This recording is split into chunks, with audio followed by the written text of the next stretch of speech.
So I'm here to talk to you today about how to build beta cells.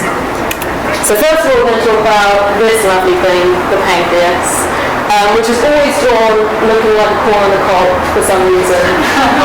It doesn't look anything really like that in real life, but I think this is probably more visually palatable than what it actually looks like. And the pancreas sits right underneath your stomach next to your intestine. And we're not interested in most of it. About 90% of the cells we don't care about today.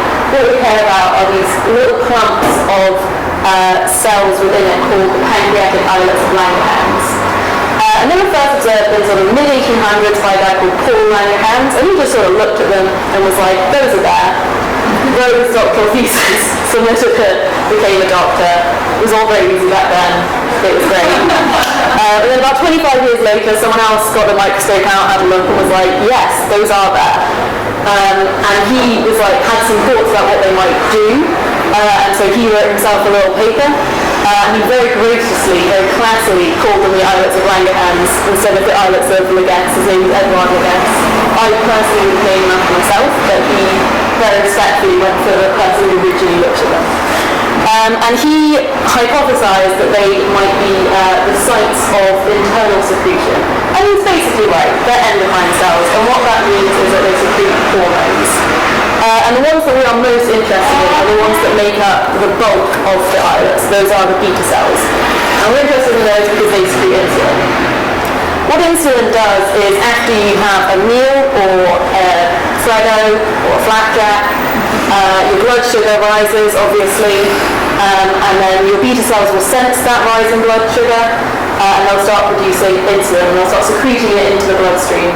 And insulin will tell your fat and your muscle tissues and other cells around your body to start taking up that sugar from the blood so that they can use it for energy or convert it into a form that they can store it in.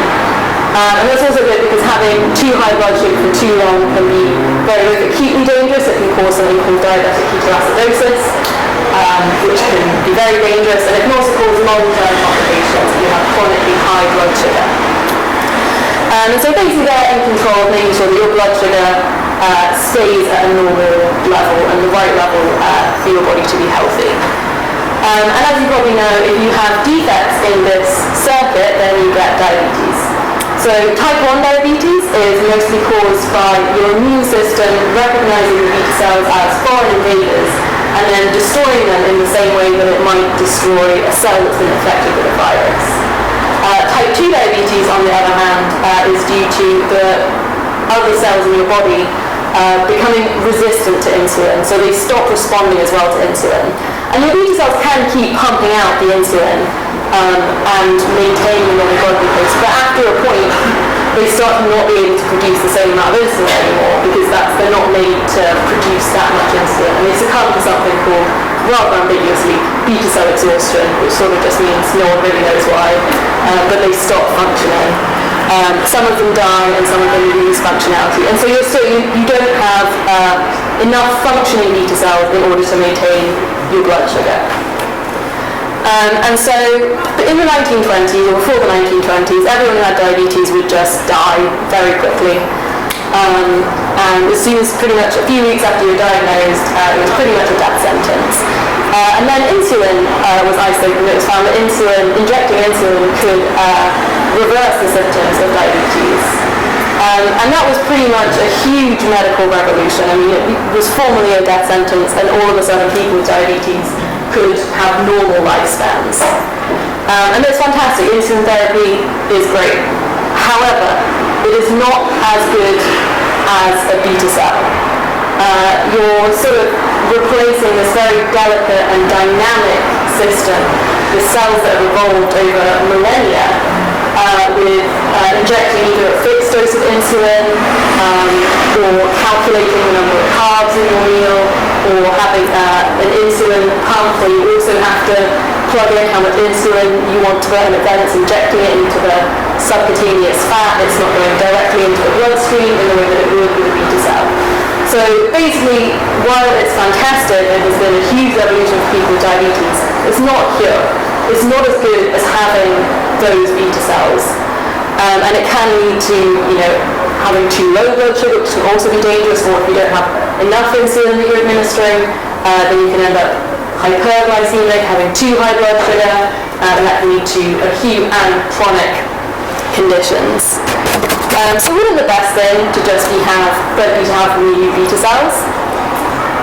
So what you can transplant islets from cadavers in the same way that you might do a heart transplant. You can transplant from people who've died just their pancreatic islets into a diabetic patient, and that can give long-term insulin dependence or reduce people's dependence on having to inject insulin. And the vast majority of people who have that procedure report a big increase in their quality of life. However, out of the 415 million people worldwide who have diabetes in some form, since 1999, only about 1,000 people have ever had islet transplantation.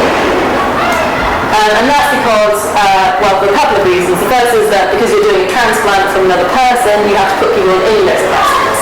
So you're essentially putting them on quite a toxic drug. So it is reserved for some cases that are quite severe and have the potential to develop a lot of complications. And the other really big reason is that there's just not enough. There are not enough organ donors. Most pancreatic people die are not suitable for islet isolation. Islet isolation sometimes fails. You normally need more than one person's pancreas in order to get enough islets to transplant to someone and have a really positive effect. And so basically there's just not enough. There's not enough beta cells for all of the people who have diabetes, or for even a not negligible fraction of them. And that's where regenerative medicine comes in. So regenerative medicine is all about making new tissue. And how do we do that? Well, one of the great tools of regenerative medicine are the stem cells. So you've probably heard of stem cells. Stem cells are the cell that can make every cell type in the body. So when you're just an embryo, you're just a couple of cells, obviously you only have a couple of cells, and then you have to make every single cell type in your body. So you have to make these very highly specialized beta cells.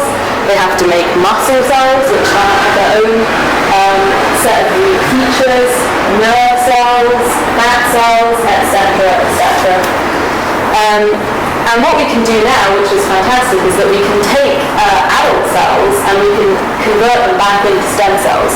So that in theory means that you can take cells from a patient, make them into stem cells, and then you can make those stem cells into, in theory, whatever tissue you want that you could then transplant back into that person.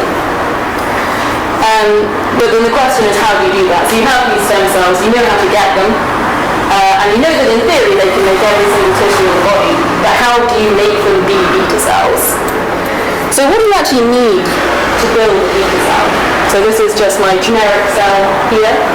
So the first thing you need is you need something that can get the sugar, get the glucose into the cell, because that will allow you to sense the glucose. So you need glucose transporters, and you need quite specific glucose transporters that are able to take up as much sugar as in the blood and detect spikes in blood sugar very, very sensitively.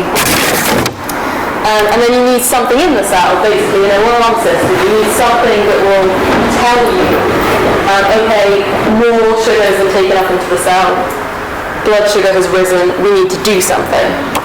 You also need something to make the insulin in. These are little factory diagrams. I'm not sure how easy it is to tell that, but that's what they're supposed to be. So insulin makes up half of the beta cell's total protein production, which is quite a lot. Out of all of the thousands of proteins it makes, insulin is half of all of that. So you basically need insulin factories. You need lots of machinery in order to be able to make lots of insulin. And then you also need a way to get the insulin back out of the cell. Once you've had your alarm system go off, you've sensed that there's a rise in blood glucose, you need to get the insulin out and you need to get it into the bloodstream. And that's done in something called secretory granules. So they are like little pods that you get all the insulin in. They're delivered to the edge of the cell and they're pushed out into the bloodstream. So that's great. We know what we need. We know what the end result needs to look like, and we know that we're starting with our stem cells.